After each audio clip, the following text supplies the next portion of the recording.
अगर अपने चाहतानी की गीतांजलि म्यूजिक के वीडियो सबसे पहले अपने तक पहुँचे ता लाल बटन दबा के चैनल के सब्सक्राइब करें और बेल आइकन दबावे के ना भूलना।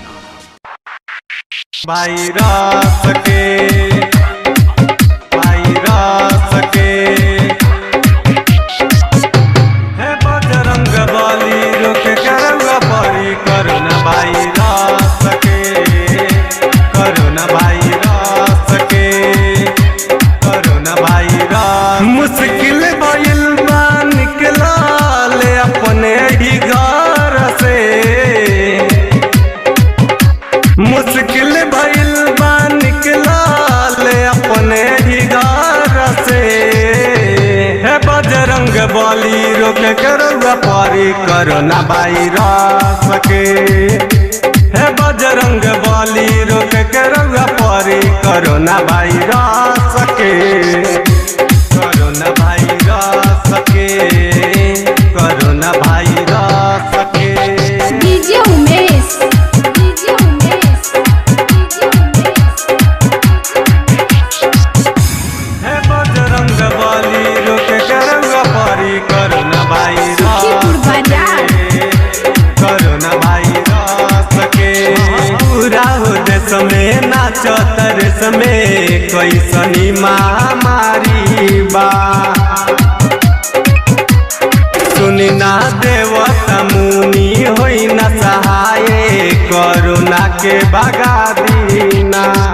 ले ली आज्ञा श्री राम के दिल में बस सके। ले ली आज्ञा श्री राम के दिल में बस सके।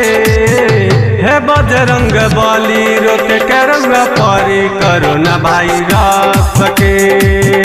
हे बजरंग बली रोक करुआ पारी कोरोना वायरस के। कोरोना वायरस के, कोरोना वायरस के। डीजे उमेश, डीजे उमेश, हे बजरंग बली रोक करुआ पारी कोरोना वायरस के। कोरोना वायरस के करीबी पाए सभी लोग कहे राइटर उमा शंकर से। सुनना भाई भाई में दूरी बना के रह के पड़ता घर में।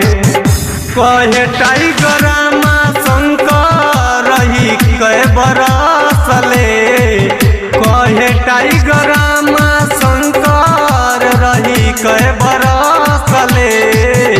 हे बजरंग बली रोक करुआ पारी कोरोना वायरस के। हे बजरंग बली रोक करुआ पारी कोरोना वायरस के। मुश्किल भइल बा निकलल अपने ही घर से। हे बजरंग बली रोक करुआ पारी कोरोना वायरस के। हे बजरंग बली रोक करुआ पारी कोरोना वायरस के। ताल से मचावे धमाल गीतांजलि म्यूजिक बीरगंज।